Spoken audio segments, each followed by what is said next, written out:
I hope सभी के interviews complete हो गए होंगे। इंटरव्यूज़ की डेट थी 30 नवंबर तक। अगर कुछ कुछ किसी को शायद एक्सटेंशन किसी को बुला लिया हो तो आज ख़त्म हो ही गया होगा, है ना। तो इन शॉर्ट सभी के इंटरव्यूज़ ख़त्म हो गए हैं। कुछ लोगों को डॉक्यूमेंट्स लेने के लिए बोला होगा, भेजने के लिए, ठीक है ना। कि आपको सपोज़ किसी मार्कशीट रह गई, किसी का कोई अंडरटेकिंग रह गया, किसी का कोई सर्टिफिकेट रह गया, तो हर जगह का, वैसे मैं दिल्ली का मुझे पता है ना।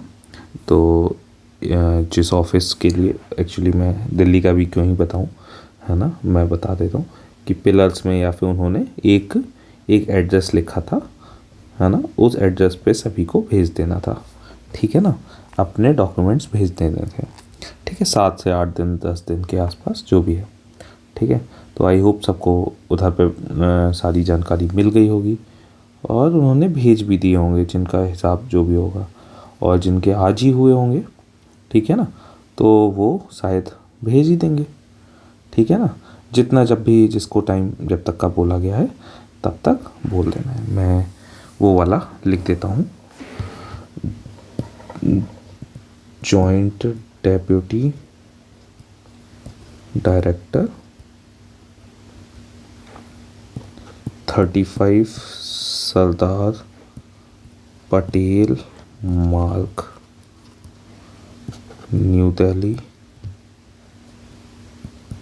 110021, ठीक है। इस जगह पे अपने डॉक्यूमेंट्स भेजने थे, जो भी अगर किसी का कुछ मिस था, ठीक है ना। ऑब्वियसली फ़ोटो कॉपी ओरिजिनल नहीं।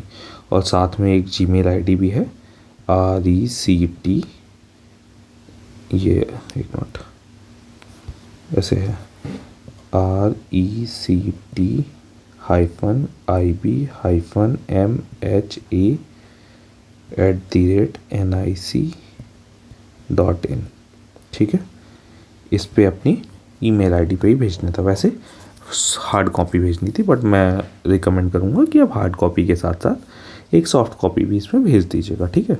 तो बेहतर रहता है चीज़ें। और जब भी भेजें तो रजिस्टर्ड पोस्ट से भेजें, है ना। रजिस्टर्ड पोस्ट मतलब 2 चीज़ें होती हैं। एक होती है रजिस्ट्री, किसी भी पोस्ट ऑफिस में जाएंगे तो एक होती है रजिस्ट्री आपको करानी है, या फिर स्पीड पोस्ट, ठीक है। तो आप दोनों में से कुछ भी करा सकते हैं। स्पीड पोस्ट करा दीजिए या फिर रजिस्ट्री करा दीजिए। अगर आप दिल्ली के ही हैं तो आप रजिस्ट्री पे प्रेफर करिए, रजिस्ट्री कर दीजिए, ठीक है। अगर आप दिल्ली से बाहर हैं तो स्पीड पोस्ट करिए, ठीक है। चलिए, तो ये हो जाएगा। और एक स्लिप मिलेगी जिसमें आपका एक नंबर होगा, ठीक है। जो भी AU या फिर JN ऐसे करके नंबर होगा, आखिरी में IN होता है, ठीक है। वो नंबर को आप ट्रैकिंग आईडी, उसको ट्रैकिंग आईडी बोलते हैं बेसिकली। उसको आप जाएंगे, ट्रैक इंडिया पोस्ट लिखेंगे, गूगल पे जो भी लिंक आएगा उस जगह पे आप लिंक पे उस नंबर को डाल देंगे, JN या फिर जो भी है, IN आखिरी में कंफर्म होगा इंडिया के लिए। इधर पे कुछ और भी हो सकता है, और नंबर होगा, उसको नंबर को डाल देंगे और ट्रैकिंग हो जाएगा। आपको पता लग जाएगा, 1 से 2 दिन में 3 दिन में पहुंच जाता है, वहाँ पे डिलीवर्ड लिख के आ जाएगा, ठीक है। चलिए, तो ये तो वो हो गया कि जिनके डॉक्यूमेंट्स कुछ कुछ रह गए थे वो वहाँ पे पहुँच जाने चाहिए, ठीक है। और बेहतर रहेगा कि सलीके से सही समय तक आप पहुँचा दें, ठीक। चलिए, बाकी वो बहुत कोऑपरेटिव है, ठीक है ना। वो तो आपने जब DV के लिए जा रहे थे उससे पहले आपके पास बहुत सारे डाउट्स थे, मेरे पास ये नहीं है, मेरे पास वो नहीं है, ठीक है। लेकिन अभी आपको पता लग गया होगा कितने कोऑपरेशन के साथ उन्होंने आपके साथ हैंडल किया होगा सारी चीज़ें, ठीक है ना। चलिए, आज मैं मतलब ये जो लेक्चर बना रहा था, लेक्चर वीडियो, लेक्चर नहीं, ये लेक्चर नहीं है ना, ये वीडियो है, ठीक है। तो ये इन्फॉर्मेशन के लिए था कि हो सकता है कि कब तक अपना रिज़ल्ट आ जाएगा, मतलब आपको कब तक वेट करना पड़ सकता है, ठीक है। एक तो अच्छी चीज़ ये है कि ये बहुत फास्ट काम करने वाली ऑर्गेनाइजेशन है IB। सारी चीज़ें ऑर्गेनाइज्ड हैं, ठीक है।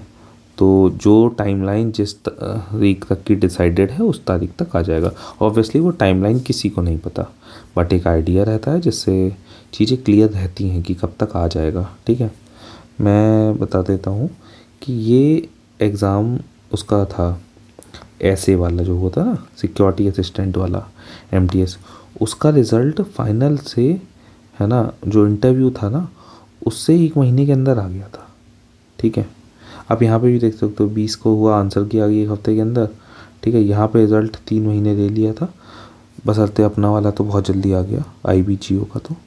ठीक है ना, IBGO का कितने दिन में आ गया, 3-6, ये डेट ऑफ एग्ज़ाम 22/7 पे थी, 8 या 9 में आ गया था इसका रिज़ल्ट, है ना, 9 में आ गया था आई थिंक, है ना, 9th मंथ में। ठीक है, तो मेरे कहने का मतलब है कि इस टाइमलाइन से थोड़ा सा अपन समझ सकते हैं कि कितना टाइम लेगा।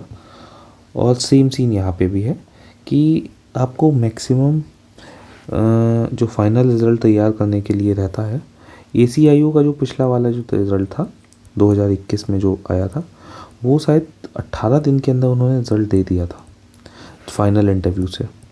ठीक है, तो आप इसमें भी एक्सपेक्ट कर सकते हो कि चीज़ें 15, 20, 30 दिन के स्पैन में चलेंगी, इससे ज़्यादा नहीं जाएगा।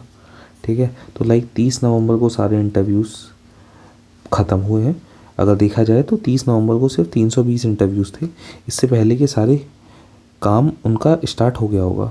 ठीक है ना, उनकी फाइल्स बन के रेडी होनी शुरू हो गई होंगी ऑब्वियसली। ठीक है, बस फाइनल डेटा जो भी होगा उस डेटा में सॉर्टिंग कर देनी है ना, और निकाल के रख देना है रिज़ल्ट।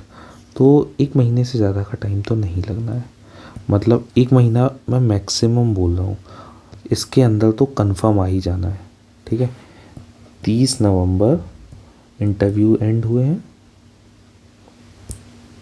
और आपका अगर 7 से 8 दिन जो भी डॉक्यूमेंट्स का टाइम लगेगा वो, बट उनका प्रोसेस अपना चलता रहेगा क्योंकि उन्हें मार्क्स से मतलब है। पहले तो Tier 1 के मार्क्स, ठीक है, स्किल टेस्ट के मार्क्स, ठीक है, और क्या, इंटरव्यू के मार्क्स। ठीक है, उन्हें मार्क्स से मतलब है बेसिकली, तो उसके बेसिस पे रिज़ल्ट पे अपना काम करते रहेंगे, जो डॉक्यूमेंटेशंस आते रहेंगे वो आते जाएंगे कंटिन्यू। ठीक है, तो 30 नवंबर हो गया, इसके बाद कितना, 30 दिसंबर मान लो, मतलब मुझे लगता है कि न्यू ईयर में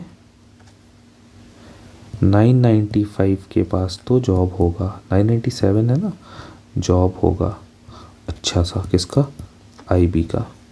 ठीक है, मस्त जाओ, 31 जैन में जाना, जैसे जो भी पार्टी करता हो, जो भी जिस तरीके से भी पार्टी करता हो, सबकी अलग अलग होती है, अलग अलग लेवल पार्टी करिएगा।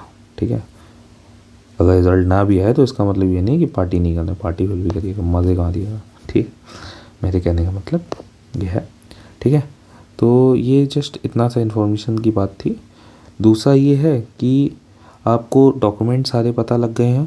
ठीक है, आइडेंटिटी सर्टिफिकेट और ये अब जो डॉक्यूमेंट्स की ज़रूरत पड़ेगी और जो मेडिकल होगा, आगे के प्रोसेस की बात करें अगर हम कि क्या क्या हो सकता है, तो अब क्या बचा है, आपका DV एक बार फिर से होगा, DV, फिर मेडिकल के लिए आपको बुलाया जाएगा, मेडिकल होगा और बस ज्वाइनिंग दे दी जाएगी। ठीक है, उसी ज्वाइनिंग के स्पेन के साथ ट्रेनिंग आपकी स्टार्ट हो जाएगी। ज्वाइनिंग का मतलब ट्रेनिंग के लिए भेज दिया जाएगा। ठीक है, तो DV मेडिकल का प्रोसेस होने में ऑब्वियसली ज़्यादा लोग होंगे तो ज़्यादा लोग नहीं होंगे, अलग अलग जगहों पे पोस्टिंग होगी, या फिर ट्रेनिंग के लिए एक्चुअली इनका दिक्कत ये है कि ट्रेनिंग के बैचेस के लिए लिमिटेड सीट्स रहती हैं, तो एक एक, अच्छा जैसे अभी अपन 320 का इंटरव्यू पर डे बुला रहे थे, इस तरीके से ये बैचेस में बुलाते हैं। ठीक है, जैसे फाइनल रिजल्ट दे दिया तो 300 का बैच ये सपोज़ बुला रहे हैं ट्रेनिंग के लिए। ठीक है, तो उसी के अकॉर्डिंगली ये अपना मेडिकल और ज्वाइनिंग कराते जाते हैं। ठीक है, अब GU का ट्रेनिंग सेंटर्स कहाँ हैं, कहाँ पे क्या चीज़ किस तरीके से वर्क करेगी, आपकी पोस्टिंग कहाँ कहाँ रखी जाएगी, ये सब चीज़ें ऑब्वियसली किसी को नहीं पता है। अगर कोई दावा करे कि पता है तो बहुत गलत बात है, पता नहीं होनी चाहिए। ठीक, तो आपको जो जिस चीज़ के लिए तैयार रह सकते हो वो है DV के लिए, और एक मेंटल प्रिपेयर आप रहिए कि आप किस ऑर्गेनाइजेशन में काम करने वाले हो, ठीक है। तो मेडिकल के लिए तो क्या ही प्रिपेयर होगे, है ना। बस चीज़ें सलीके से चलती रहें जब तक मेडिकल नहीं हो जाता है, मतलब आप बहुत एडवेंचर ना करें, ठीक है। और डीवी के लिए जो भी आपके फ्लॉज निकल के आए थे जब आपके डॉक्यूमेंट वेरिफिकेशन हो रहा था, वो फ्लॉज को आप ख़त्म कर लें ताकि आगे कोई भी दिक्कत ना हो जब डिपार्टमेंट दोबारा से वेरिफिकेशन करेगा, ठीक है। और मेडिकल के लिए तो वही नॉर्मल मेडिकल होता है, नॉर्मल, है ना। यूरिन हो गया, यूरिन टेस्ट एक दिन ले लेंगे, ब्लड टेस्ट में सारी चीज़ निकाल देंगे, फिर बॉडी सेंटीमीटर्स वगैरह जो है वो नाप लेंगे, बस हो गया। बीपी वगैरह हो गया, आई साइट वगैरह, आई विज़न वगैरह जो भी है, बहुत बेसिक सा, ठीक है। क्योंकि आपका वैसा काम नहीं है तो आपको नॉर्मल मेडिकल चलेगा, ठीक है। जो भी है, बाकी मेन चीज़ तो ये है कि रिज़ल्ट आ जाए, तो 30 दिसंबर तक का वेट करिए, हम सब मज़े मारेंगे। जिसका सिलेक्शन हो जाएगा उसको कांग्रेट्स बोलेंगे, जिसका सिलेक्शन नहीं होगा उसका ACIU में सिलेक्शन होगा तो फिर उसको कांग्रेट्स बोलेंगे, ठीक है। तो टेंशन नहीं लेना है, ठीक है। चलिए बाय बाय, थैंक यू। और काफ़ी आपने सपोर्ट किया था IB के इंटरव्यू के जो मैंने सीरीज़ बनाई थी, और मुझे लगता है आपको ठीक ठाक फ़ायदा हुआ होगा, तो थैंक यू यार। और अगर आपको भी कुछ फ़ायदा हुआ है तो प्लीज़, मतलब ऐसा क्या बोलते हैं, लाइक कर दीजिएगा, सब्सक्राइब कर दीजिएगा, शेयर कर दीजिएगा, और कमेंट में प्लीज़ बता दीजिएगा कि आपको फ़ायदा हुआ है, ठीक है। थोड़ा बहुत तो हुआ होगा, थोड़ा ही बहुत बता देना यार, ठीक है। मेरा पहला एग्ज़ाम था ऑनलाइन, जो मैंने ट्राई किया था पहले ऑनलाइन एग्ज़ाम को पकड़ने की, ठीक है। तो ठीक ठाक आया, मुझे ठीक लगा, है ना, एक्सपीरियंस अच्छा था। तो जो भी है, थैंक यू, बाय बाय।